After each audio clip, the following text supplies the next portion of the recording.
So, Alex, we missed you last week on the show. Are you okay? Or are you? I'm feeling much better. Thank you. And a special thank you, Werner. I see you in the closet there. It was great to have you on the show. Yeah, well, welcome back. I mean, you had to be here because Werner can't take care of the best of, worst of episode. No, I mean, he could. But I mean, I don't know. He seemed to derail the podcast a little bit. There was an awful lot of laughter. I mean, he was pretty good. He was pretty, he was, it was nice to have a fresh perspective on the show, really, really brought some insight. I heard his take on the Morbius trailer, and I was like, guy's not wrong. Yeah, well, I mean, he also full-fledged said that he thinks the Doctor Strange director swap is a bad thing, which I wasn't sure. I don't know if I fully agree with him on that one.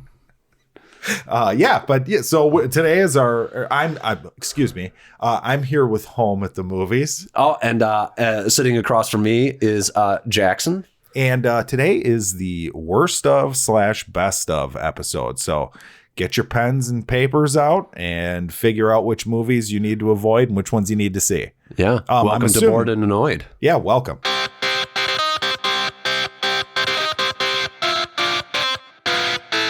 Bored and Annoyed.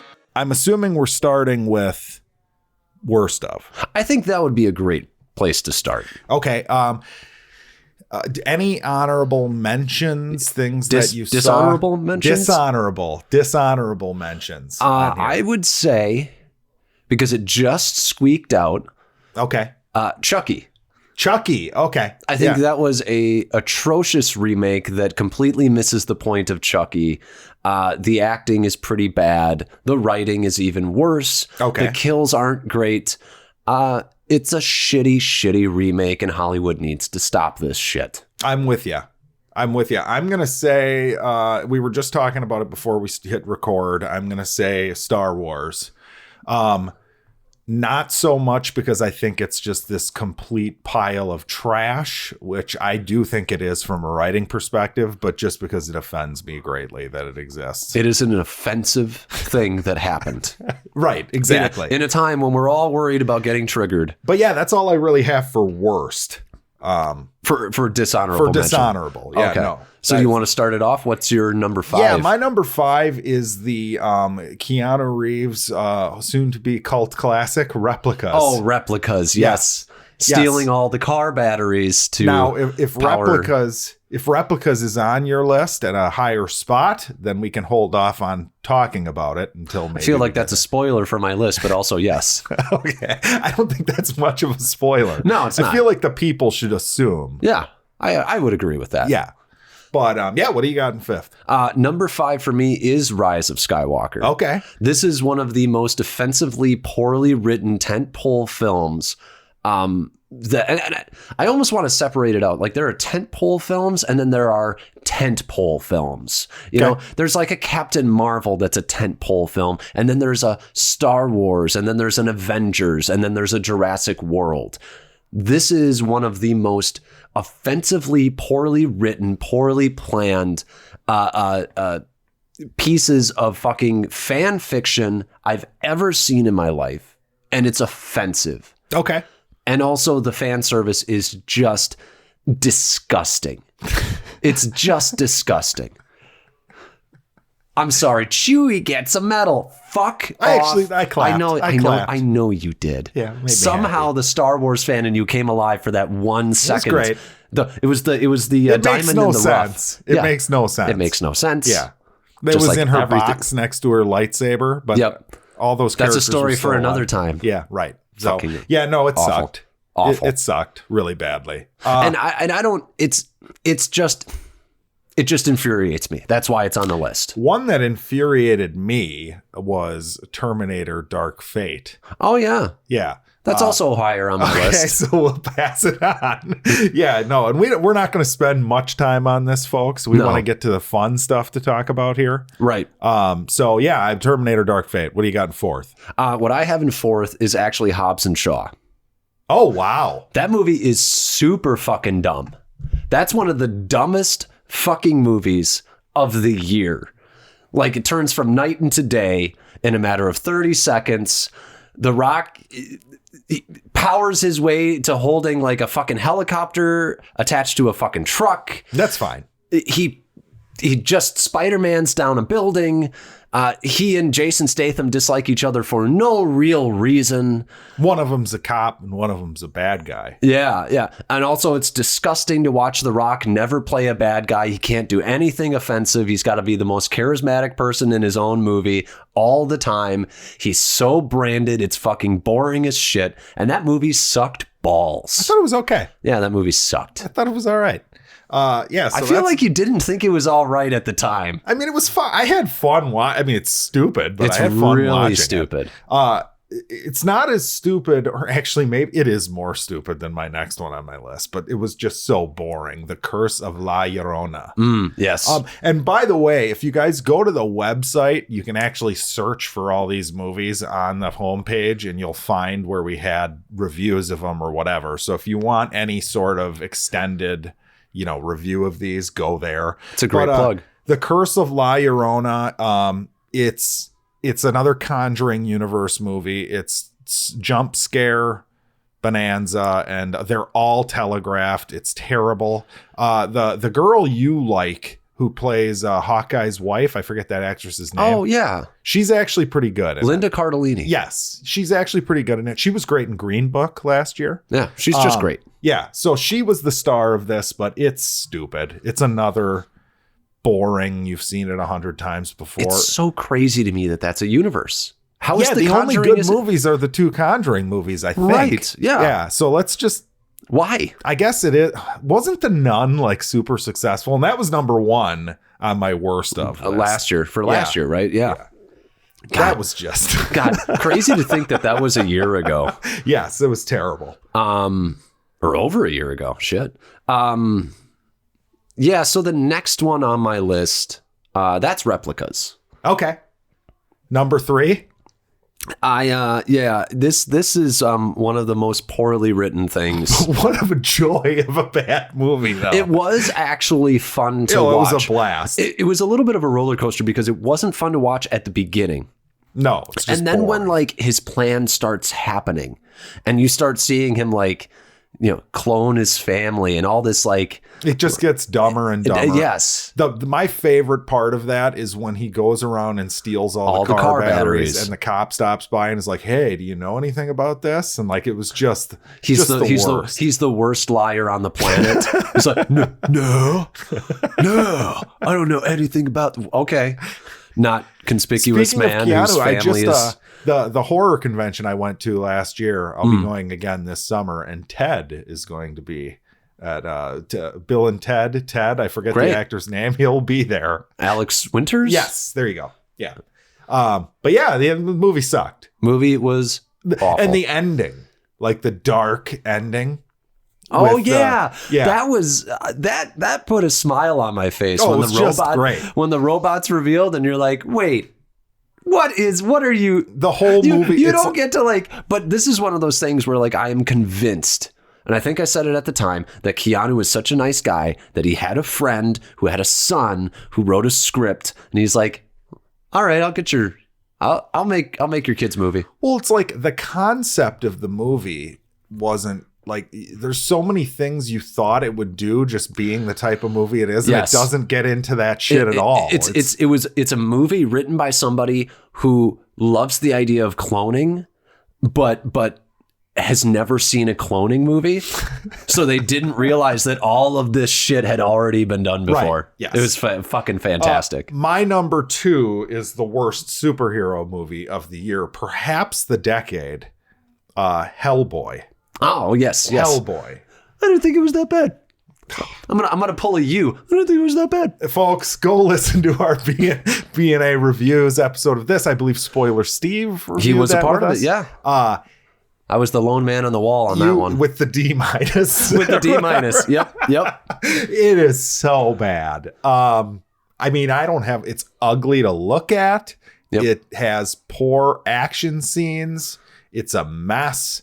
The ending is stupid. The ending is the worst part, I feel. It really just falls off a cliff. garbage. It's not particularly good for most of it, but it just falls off a cliff in the third act. I mean, it fell off a cliff when there was a wrestling match at the beginning, and I'm just like, what the fuck is going on? I felt like here? I was watching like a cheesy Sam Raimi kind of thing at the beginning. It was like, oh, where's Bonesaw? A Sam Raimi movie with zero Sam Raimi style. Yeah.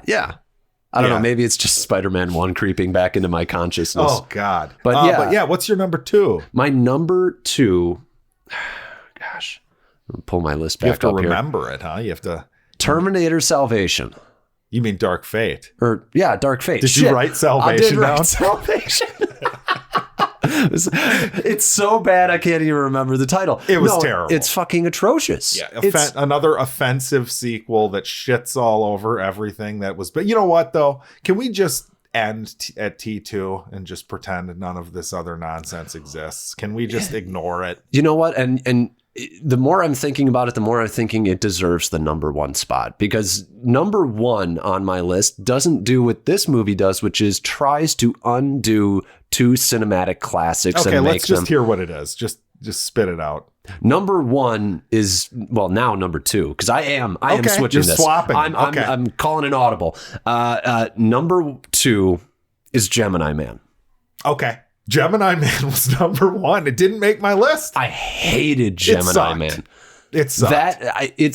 It's another, I don't know how to do a cloning movie. We'll talk about how lazy it is too. Like where it's like, okay, well, clearly this movie wasn't finished because there's some scenes where like the de-aged Will Smith looks okay. There's some where he just, like the ending when they're in the college campus walking around or whatever. That was like watching a PS3 cutscene. It was horrible. Horrible. He would have no friends. Horrible. He's an alien. All right. Well, let's talk about Dark Fate then. Okay. So Dark Fate's number 1. Yeah. Okay. So what is it for you? Was it? Or was it was number 4. 4. Oh, okay.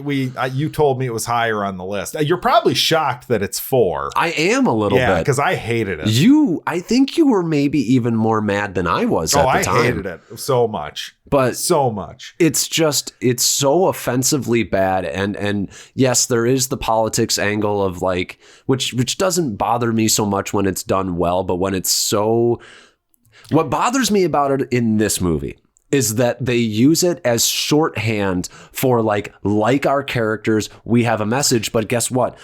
I'm all for female empowerment, but guess what? You didn't earn it with your characters, and you didn't earn it with your themes. And this is shorthand for almost just fuck dudes, and that's just lazy writing. It is lazy. Well, and we talked about it. I mean, T2 was a great female empowerment movie. Absolutely. And it's one of the greatest female empowerment movies ever. And like this is an example of a movie. Like usually when people bitch about the whole female empowerment thing, like the quote unquote right wingers or whatever the fuck it is, usually you just kind of like roll your eyes and they're annoying. But like once in a while one comes out where you're like, I can kind of like, this should be the movie they're bitching about. Yeah. Like once in a while something comes out where you're like, okay, what you're saying about that movie, like, no, that's misplaced. You should just take that and put it here on this movie instead. Yeah. This is the movie this year, I would say. This might be the movie of always, like forever. It was so, hey guys, if we just swap out the characters with ladies and just do T2 again. Yep. The exact same movie, pretty much. Yep. Yeah. Wouldn't that be great? Yep. It was garbage. It was really, really, really bad. My number 1 is one that I don't believe you saw. It's The Possession of Hannah Grace. Yeah, skip that one. It was the most worthless fucking movie, dude. So worthless. It's got this Shay Mitchell is in it. She's actually in that You show that I watched recently. But yeah, she gets stuck in a morgue. Like she's working the night shift at a morgue, and Hannah Grace, this dead body comes in and comes to life. Like it's not really a possession movie. Mm-hmm. It's incredibly stupid. There's nothing scary in the entire thing. It is awful. It is the worst movie of the year that I saw. Now, I didn't see like the firefighter little kids movie. I didn't see like Medea 17 or whatever it is, but Right. that I saw, Right. this one was the least inspired, most terrible movie of the year. It's funny, that is something that's, I mean, obviously, maybe disclaimer, maybe a little too late. Sure. But these are movies that we saw. Right. And the movies that we see tend to encompass, like, if it looks so fucking stupid that only, like... We didn't see Cats. We didn't see Cats, which I hear is just a massive train wreck. So sign me the fuck up. Yeah, so expect us to, at some point, we will see Cats. Yeah. There might be an amendment to this list from what I hear. Yeah. Although that's one where it's like... I hated Les Mis, and it's the same director. So I'm like, I don't know if I can do this guy. Like, I just don't know if I can get behind him as a director. Well, it's like I struggled putting Replicas on my list because I had so much fun watching it. You know what I mean? Right. I mean, but you have to be objective. It's like, terrible. If something is so bad it makes you laugh, that means it's really fucking bad. True. Yes. Yeah. Do you want to get into, now that we're done with our worst 5, do you want to get into our honorable mentions for... the good ones? The good ones, yeah. I have a litany. I got to tell you, this was, for me, extremely difficult because I'm going to read off some of these. I'm just going to go ahead and read these off. And it is shocking that some of these aren't on my list. But I'm sticking with my list. Fuck it. Now, you guys feel free to go back and pull my grades of these movies and tell me I'm an idiot because an A+ didn't make the list while a B+ did or whatever. Right. But this is just on feel, just recently putting this list together. Yeah, so this is a favorites list, not objectively the best movies of the year. Right. So that's and it's where you are in this moment. This list could change in a year. Tomorrow. Yeah. Could change as I'm reading it. Yeah. But yeah, so I've got The Irishman is in an honorable mention. Jojo Rabbit, which it hurt to not put on the list. Dr. Sleep, which I thought was fucking great. Rocket Man, I thought was great. Midsummer, I really liked Midsummer. And The Farewell is on my honorable mentions. And that, like, when I watched it, I was like, damn, like, this is really just screwing up my list here. Right. And then Avengers Endgame. Didn't make my list. Okay. And that's crazy that those movies are here. Right. So, I mean, you might be seeing some of those on my list. right. Yeah. Right. But that lets you know what kind of year we just had. Exactly. I wouldn't fight someone who told me they thought The Farewell was the best movie of the year or Jojo Rabbit was the best movie of the year. I would not argue with them. So my honorable mentions would be stuff like, I feel like How to Train Your Dragon 4 or 3.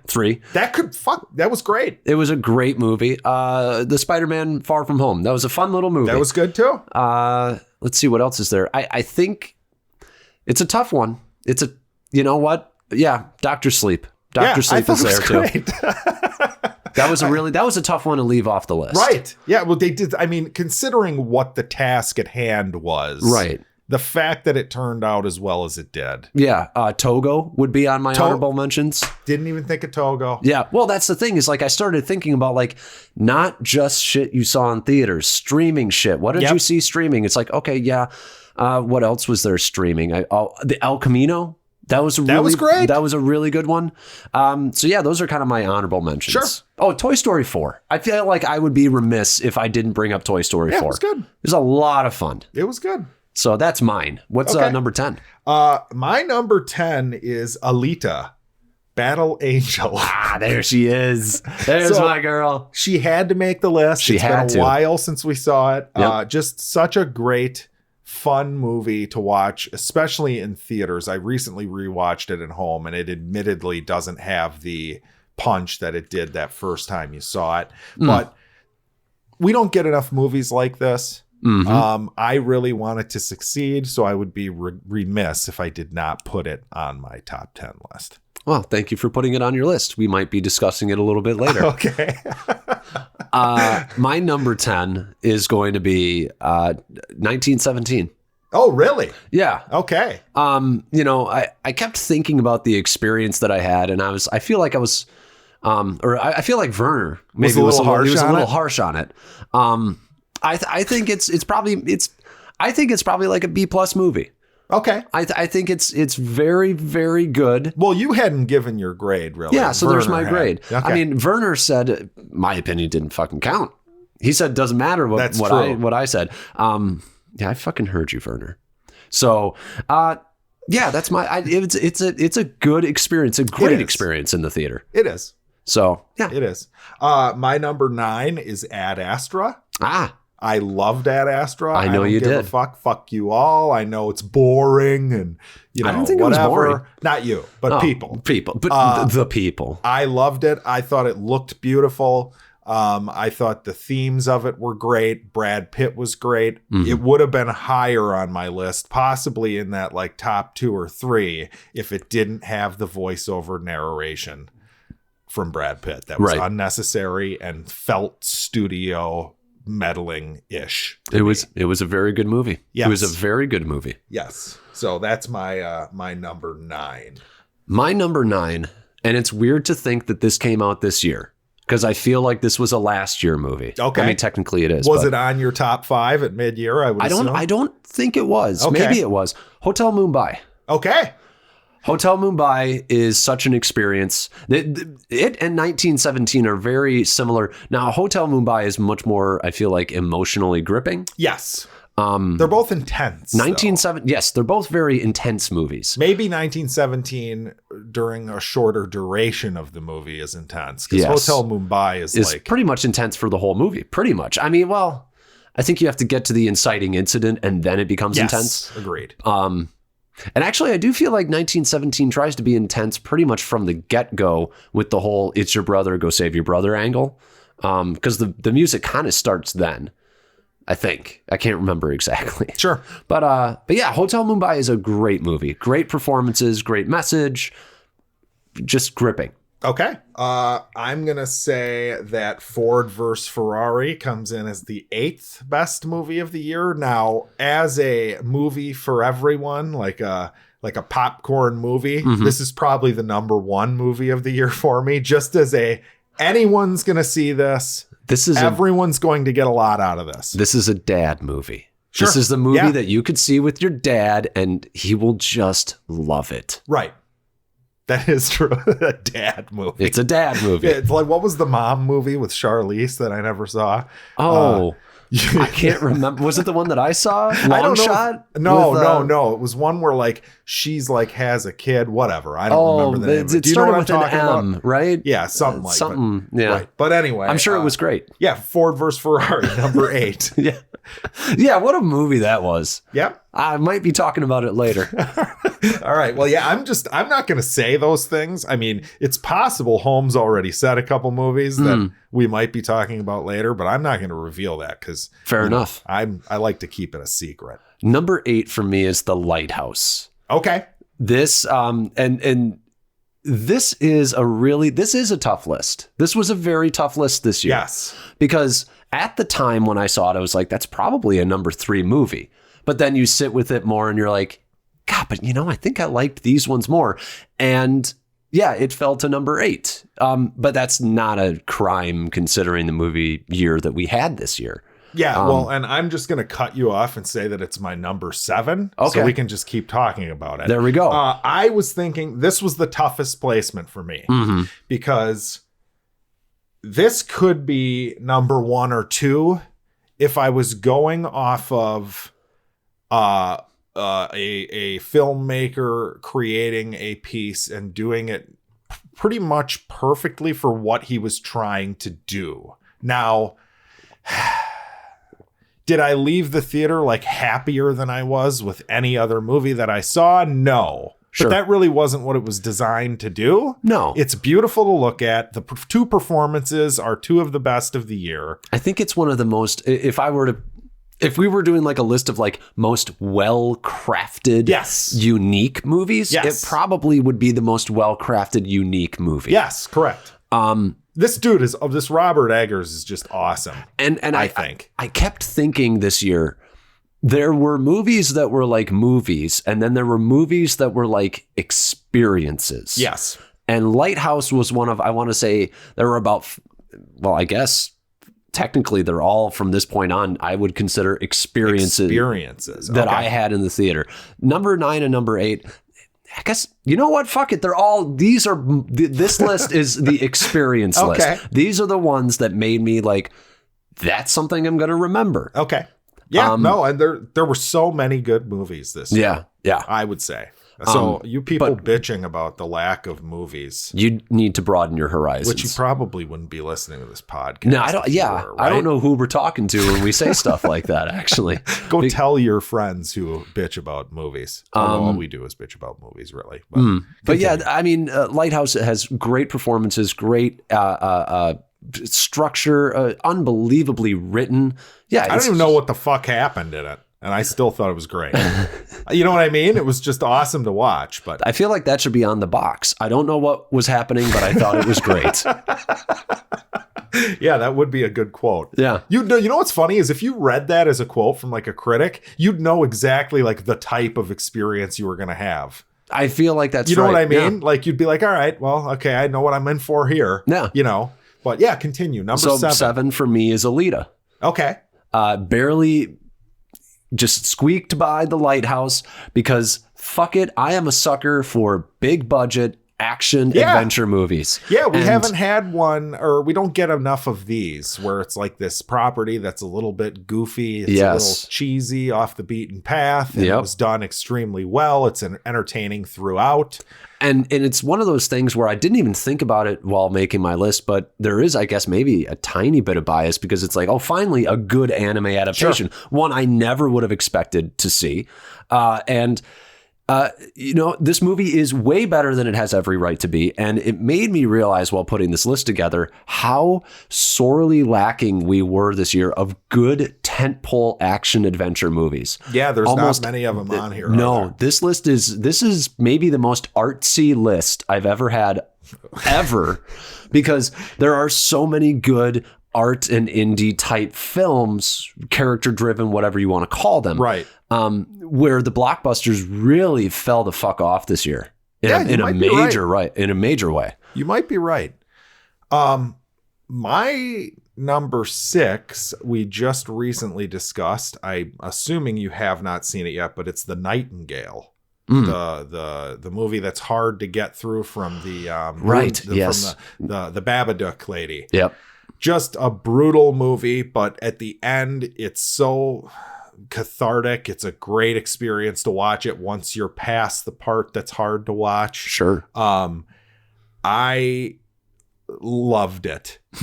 I thought it was great. Now, some people are probably going to go watch this and think I'm a sick fuck because I loved it. But you know what? Fuck it. It's great. It's the experience. Me Too movie. You called it. You haven't even seen it yet. It's a good Me Too movie. Right. There's a scene in it towards the end that I actually rewound it when I was done with the movie and rewatched it because it's so it's such a powerful scene of someone confronting their, their physical manifestation of a demon. And it was, wow. But yeah, so I think that's one of those things where, and you're not big on these, you're not big on this particular movie, but I think it's one of those movies where it's kind of what you're talking about, which is, Slumdog Millionaire. Yes. Where you put somebody through such hell that when they finally get some form of vindication or revenge or a closure of any kind, it's immensely powerful because it's so real what they went through and it's so traumatic. Right. That if you have any empathy and you are like, this is a great moment, what's happening right now. Well, and yes, that's totally true. And this is a movie where you watch it the entire time just wanting her to fucking... Right. You know what I mean? Yeah. And it happens, of course, because it's that kind of movie. It has to have, but it happens in such a way that it's not what you were looking for. Sure. And you go, this was so much better than what I had imagined should happen. Right. You know what I'm saying? Like, Which is, so I was blown away. You know, and that's another thing too. It's one of my favorite things about writing is when somebody can lead you down a path of desire as an audience member, and then they have a better answer than what you're desiring. Yes. That shit's impressive. Yeah. So, and I know you have to watch this. I'll it's check really it out. fucking good. I'll check it out. My number 6 is Joker. Okay. I kind of adore this movie. The more I think about it, the performance on its own. The performance is great. The structure is great. The whole look and it's funny because I don't even think about it as a Batman movie. I really don't. It's not really. They say Gotham, but you're like, oh, it's just fucking New York. Yeah. It's just New York. And that's fine. But I mean, the whole, like, the trash in the city, the people literally living amongst trash, the whole message, the delivery. This is one of those movies that far exceeded my expectations when you said the director of the Hangover trilogy was going to do it. So yeah, fantastic movie. Yeah. I hope he wins, I guess, for Best Actor. To me, foregone conclusion. Yeah, I think he's going to win. But my number 5 includes an Oscar snub, I would call it. Dolomite Is My Name. Oh shit, that was going to be one of my honorable mentions. It's just so great. Yeah, that's a really good. Yeah, it's a really good movie. And we kind of talked it to death last week, so we don't have to spend much time on it. Well, I mean, I wasn't here for that, but 2 weeks ago. I'm sorry. Oh, okay. Yeah, we talked about it. You did talk about it. Okay, yes. That's right. We did. Werner. I thought Werner did it, but no, I don't think he talked about this. But yeah, it's a great story about a guy with a can-do, never quit attitude. Yes. Eddie Murphy is mesmerizingly charismatic in it, like the old Eddie Murphy. Mm-hmm. All of the supporting cast are all great. Everyone who pops up, it's like you're just happy to see him. It's just a movie. I couldn't help but have a smile on my face pretty much the entire way through the movie. So I loved it. Yeah. Yeah. So it's a good movie. It's a very good movie. My number 5, Ford v Ferrari. Okay. I disagree with your placement. Yeah, absolute experience movie. Absolute experience movie. The racing sequences are fantastic. Christian Bale, one of the most likable, engaging characters of the year. It might be the runner-up Best Actor of the year. To me, it's a crime that he wasn't nominated for Best Lead Actor. What the fuck? I mean, that makes literally no sense to me. But yeah, it's a great fucking movie, and it's absolutely a dad movie, and you love it for that for that reason. Not going to be for everyone. I think it is. Well, I think it is. It might be. I'm not sure if you're not a big sports person, you might not be into it because it's a sports movie. I would say that, but the characters are so good. And for the ladies, there's the husband-wife relationship with Christian Bale that's played so well. I think it's got funny shit in it. I guess I'm talking about the women who are like, I like white chicks and that's about all I like, I think it's the most it's the movie for the masses of the year for me. I think that's my opinion. I think it's as far as it's a very I don't want to say that it's a canned movie where it's it follows all the beats of a movie like this pretty much kind of all the way through, but it's so well done. It's very well done. James Mangold kills it. Yeah. Like I said, editing in it of the racing scenes, I can't remember a movie with better racing scenes. I haven't watched Rush in a long time. Sure. I know that was fantastic. That had some really good ones. I think these might be better. But I mean, that's going based on memory. When you're watching a sports movie and you're cheering on, you want, there was a guy at our screening, I think, who was kind of cheering, and you don't get mad about it. Yeah. He was the whole audience was in it in our screening. But that's so Ford versus Ferrari was your 5. Yep. My number 4 is Fighting with My Family. Oh, yep. Another one on my list. Really? Not on my list. I need to see list. Oh, I was going to say, spoiler, you finally saw it. No, it's Florence Pugh, by the way. Just a shout out to her because she starred in this. She starred in Midsommar, and she actually was nominated for Little Women. Supporting for Little Women. Yeah. She's great in all of them. Absolutely. So I'm pumped for her to be entering the Marvel universe here.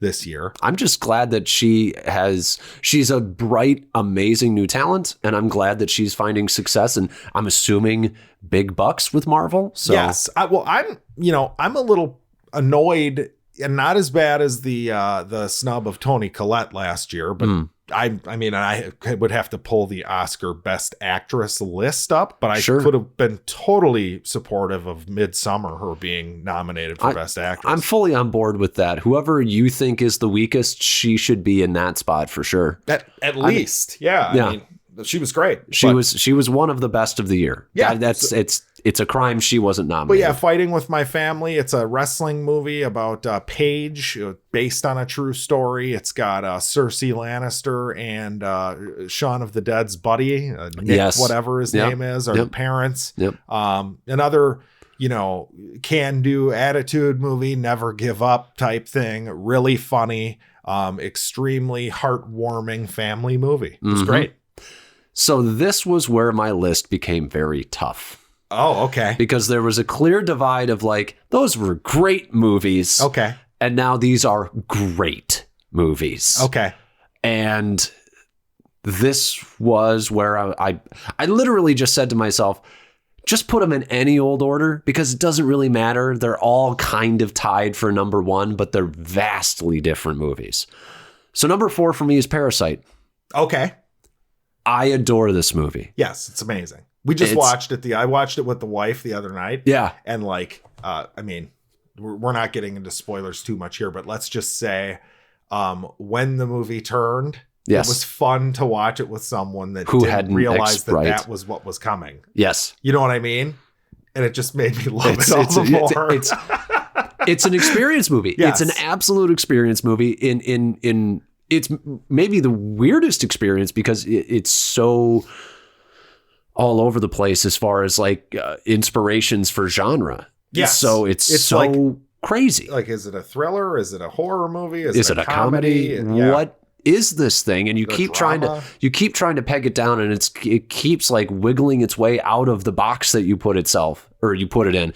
And that's so impressive. Yes, I would agree. So number 4. Yeah, so my number 3 is going to be Hotel Mumbai. There it is. I fucking love I knew it was going to be on there somewhere. Yeah, I think it's great. Yep. It's, as far as I'm concerned, the fact that it's not, it pisses me off that the awards thing is such a fucking, it's such a campaign. Yeah. I think Werner brought it up last week that like there's movies that came out in the first 6 months of the year that are just going to be ignored. But like to me, like I thought Jason Isaacs in that as the Russian dude was fucking incredible. The main guy from Hotel, not from Hotel Mumbai. We just brought it up. You did Slumdog, right? He was the Slumdog guy. He's great. Yep. Dev Patel.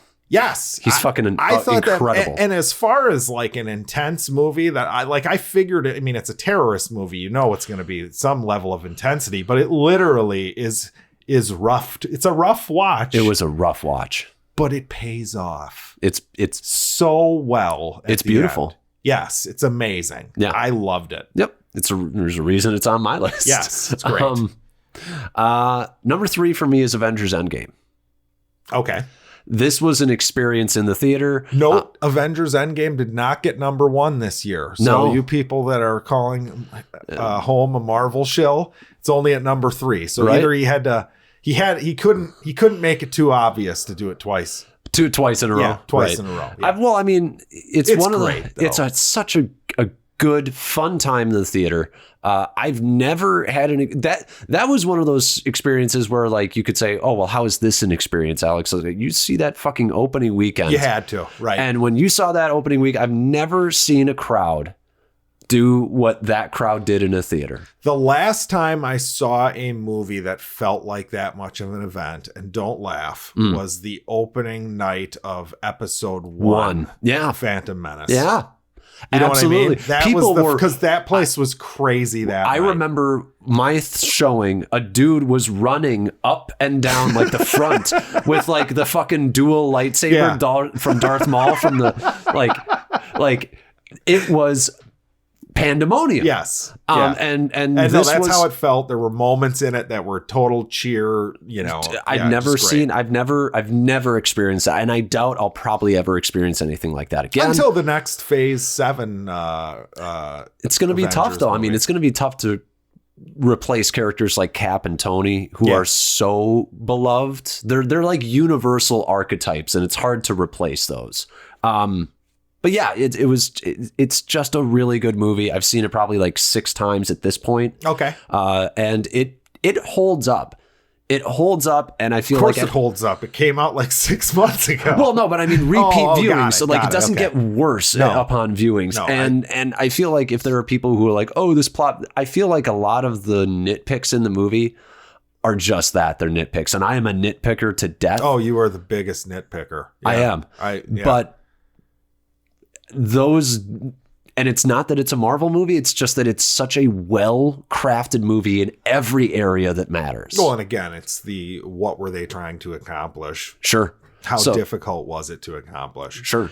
My number 2 movie of the year is going to be One Cut of the Dead, which you need to watch this fucking movie. You keep telling me. I'm telling you. I can't say anything about it. It's a zombie. It's a zombie movie. They're making a zombie movie and they get attacked by zombies. That's all I'm going to say. You need to sit down, watch it, let your brain wonder what the fuck I'm thinking for about 35 to 40 minutes. And then it will be revealed. And it is a fucking genius, wonderful, hilariously funny, deeply touching movie, and it is a movie that makes it's a great love letter to filmmaking. Sure. And it makes me feel like I could go make a movie because it was only made for $25,000. That's adorable. Is this a foreign film or it's American from made? Japan. Okay. That's sweet. It's the year of the Asians. You did the year of the Asians. Yeah. I mean, yeah, Asian cinema it doesn't even matter what country it's coming from at this point. They've really, all of them, and I don't want to say elevated their game because I'm not a fucking expert. Well, and we don't see all the shitty Asian movies. Sure, either, right? We're We're I heard this foreign film is amazing. Right. It just also so happens to be Asian. But yeah. That you sold me on the idea that it was made for $25,000 because I love underdog stories as far as like film production. Dude, I recommended this to the downright nerdy guy. Sure. Who, by the way, we did our last Star Trek bit on Star Trek Nemesis. It's on YouTube. Look up Downright Nerdy Podcast if you want to watch it. If you want to see my beautiful face on webcam. Not that kind of webcam show. But, now that your face is out there, they can, Oh, Jesus. Oh, deep fakes. Yeah, deep fakes. They're coming. But yeah, so I recommended it to him and he watched it, Michael, and he was like, I don't know what to do. I don't know if this or Endgame is like my favorite movie of the year. Sweet. So that's how good he thought it was. What a guy with taste. Endgame. Favorite movie of the year. He's great. Yeah, so that's my number 2. My number 2 is Once Upon a Time in Hollywood. Okay. I already said it about one movie. I'm going to say it again. I absolutely adore this movie. This one is not on my... It's not even in your honorable mentions. It's not in my top 17 movies of the year. Right. So this is where we're splitting greatly. Sure. Not that I thought it was bad. Sure. Like it was good. I love the performances. I just love the way that Tarantino shoots shit. And I love the fact that Tarantino is I'm going to say he's just a fucking genius. He is. Because you get used to the movie, you get used to the pace, you get used to everything that's happening, and then the third act happens, and it's balls to the walls, a fireworks show unlike anything from the previous 2 hours, and it is fucking glorious. And the previous 2 hours were great character bits and great little scenes and great little performances and nice little vignettes of a little scene.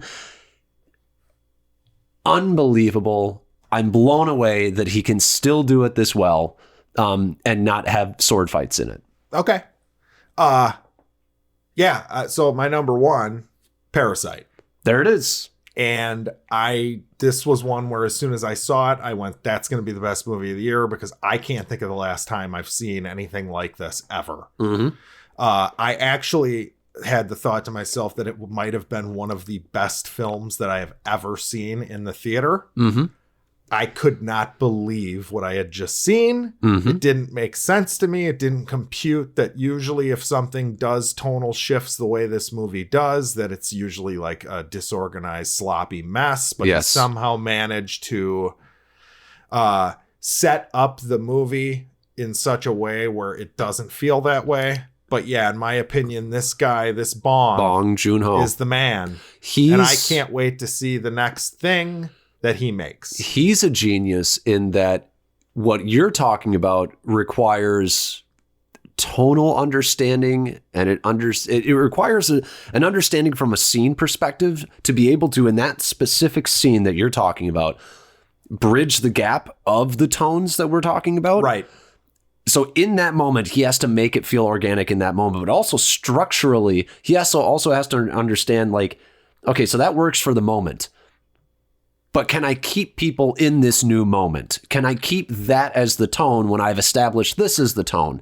And the amount of switches that it does, it's mind-boggling. The gut-twisting anxiety that suddenly gets put upon you when things turn in this, and you're like, you can't help but like scoot up in your seat and be like, what the fuck is happening here? Fucking great. It was one of the funniest movies of the year, one of the scariest movies of the year. Mm-hmm. As far as thematic, metaphors and all that shit, it's super fucking well done. If he can get any better than this, I don't know. Like, I watched The Host. That was fucking great. That was like one of his early ones. Right. I love him. I love everything that he's done that I've seen. Yeah. And I just want, I don't even know where I want him to go, because he's so just good. Just do something crazy every time. Well, it's almost like just do something, just literally just keep making movies, I guess is what I'm asking him to do. But there's a greedy part of me. It's like, God, I would love to see what you would do with like a vampire movie or a superhero movie. Or whatever. I would love and literally just put him, just say, this is one genre you need to play with. You can keep going from there. You don't have to stay in that sandbox, but start here, please. Well, I would rather he just keeps making his shit. Yeah. You know what I mean? Well, yeah, that's what I'm saying. Like, that is tough, though, because it's like you would get excited to hear he was directing something a little more mainstream or something. But at the same time, it's like, yeah, but I would rather just see the next Parasite or the next Snowpiercer or the next The Host or whatever the fuck. Okja or whatever. Right. I mean, well, that's the thing is, like, I look at, he did play with genres. He played with the boy and dog story in Okja. The monster movie. The monster movie in The Host. He did, I don't even know what the fuck Parasite is anymore. Yeah, but when you're doing your own version of that, like something that's not tied in, I guess, like, okay, just because it's a vampire movie doesn't mean it needs to be a Universal monster movie. Yeah, that's what I mean. Just because it's a superhero movie doesn't mean it has to be an Marvel. MCU. It can be his own superhero. Exactly. That's where I'm at, is like, just take this basic premise of vampires exist and just go make a movie, Bong, because it's going to be fucking great. So what's your number one movie then? My number one movie is Jojo Rabbit. Oh, wow. You're the Taika man. This was a really tough year. It really was, because, during these discussions, I've like, well, that could have been number one. Yes, I know. Well, that could have been ridiculous, actually. Well, except for me, because I really had Parasite pegged as one. Right. But and I'm much more wishy-washy than you as a person. So, like, I kept on seeing new movies. I was like, well, that might be the last best. 3 months have been terrible. Yeah. Ever since Parasite, that was like the door opening to every fucking movie, ruining my list as the year went on. I think if Endgame had not come out when Joker came out was where it started for me. That was what? Okay. That was what, September? Something like that. Something like that. But yeah, JoJo is a beautiful story. It's really well acted, incredibly funny. incredibly tragic. It's well shot. It's just like Parasite. It's unlike anything you'll see all year. The only thing you're going to see that's like it is going to be another Taika movie, right? Exactly. I mean, exactly. But even then, it's sort of, I would say, well, I guess maybe the closest one it's to, because it's not as silly as Ragnarok, and it's not as silly as What We Do in the Shadows. No, it's the best comparison would be the Sam Neill one. Yeah. Fucking Hunt for the Wilder People. Yes. Jesus. Which I originally said I think I liked Hunt for the Wilder People better. But now I don't know, because I was thinking about this one too. I think I still do. Okay. But that's because Hunt for the Wilder People is probably in my top 10 of all time. It's amazing. I love that movie. So, yeah, JoJo, I think I maybe give it a little extra credit because I was so anticipating and so trepidatious of him handling the topic in this way. And for him to handle it so, I feel like, masterfully, I feel like maybe that put it over the edge for the other movies. It's amazing. So I don't, fucking amazing year for movies. Yes. You probably could take, I said my top 4, but you probably could take, 5, maybe 6. No, Joker. I think Joker is where the cutoff point is. So maybe my top 5. You could probably take my top 5 and interchange them. I'm going to say if you took, like, it's funny because I'm looking at my list and I'm looking at my honorable mentions, and it's like there's some honorable mentions that I would be more okay with you putting at number 1 than like Alita. You know what I mean? Right. But yeah, I mean, just a great year. I guess as far as differences in our list, the biggest one, I guess, is going to be Hollywood, and maybe yours is missing Ad Astra. Ad Astra. Seen One Cut of the Dead. So that's it. But yeah, and fighting with my family and Dolomite. Yeah. But yeah, I think. But Dolomite is in my honorables. I just forgot to mention it. I'm pretty much fine with everything on your list. I don't have any, I forgot fighting words. There was an honorable mention for the dishonorable list that I did forget. That might actually be a dishonorable mention. I just realized I maybe had scrubbed it from my brain, like the Men in Black. Oh God, that was one that could have been a dishonorable mention. Men in Black International. Did that come out this year? It did. Oh shit! I forgot about that. Which is exactly what Chris Hemsworth wants us to do. Yes. No, Aladdin, the remake. Oh wow, yeah, you did hate that. I hate it with a passion. In fact, that should take Chucky's spot. In fact, that should be number 1. Fuck that movie. Fuck that fucking movie.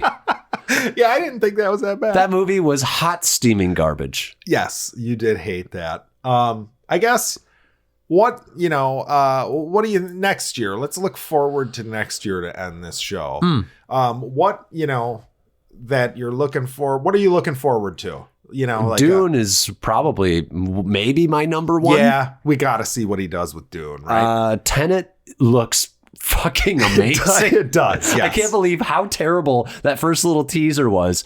That trailer they played in IMAX was ridiculous. Yeah. No Time to Die looks fucking fantastic. I mean, it sucks because right now we don't know what the big indie ones are going to be. We only have the tentpole ones. Well, and what's nice though is here we are discussing about how 2019 was kind of a down year for those. Yes. Action-y. So maybe we're getting some more of those this year. Yes.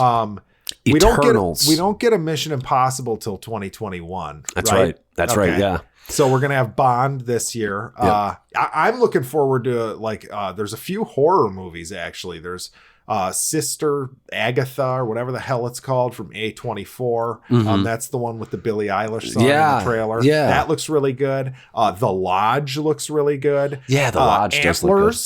Antlers looks amazing. Fucking amazing. Yeah, Antlers looks great. I am on board for that. I'm excited for the Black Widow movie. That looks really good too. I'm obviously Bond, all the ones you mentioned, but yeah, I think you're right. I think Dune is the one I'm most interested in seeing what he's going to do. I have little faith that a Dune movie can be made well, but I also have nothing but faith in our boy Denis to make a good movie. Sure. So I think that he outweighs the negative feelings on Dune as a movie. I'd say maybe other than Dune, it would be Eternals, Okay. probably for me, because I think that's something that has the real honest to God potential to be something special.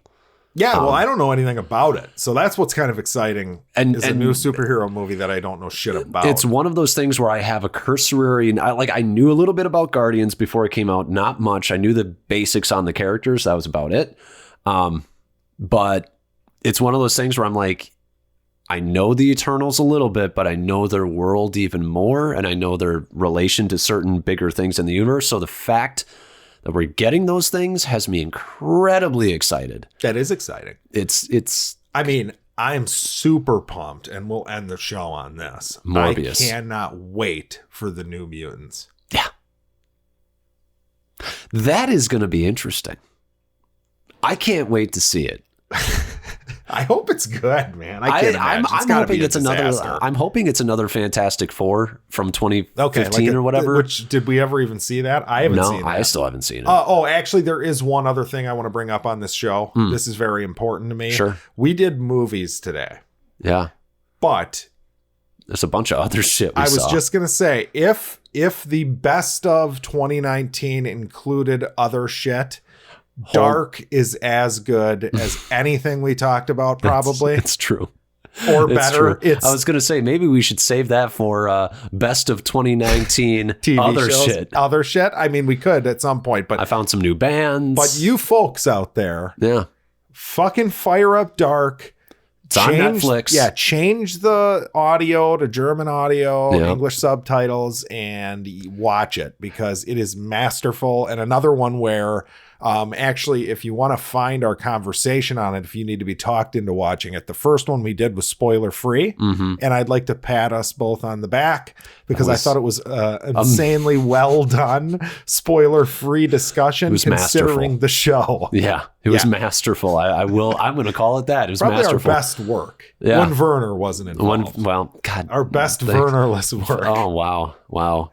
Sorry. I know. I mean, he was that good. Yeah, he was a great guest. You know, it's weird to have my own podcast and have missed a full episode as a host. Is. That's a weird thing. It is. Yeah, I was going to say it's really weird. This year, I have seen more things subtitled.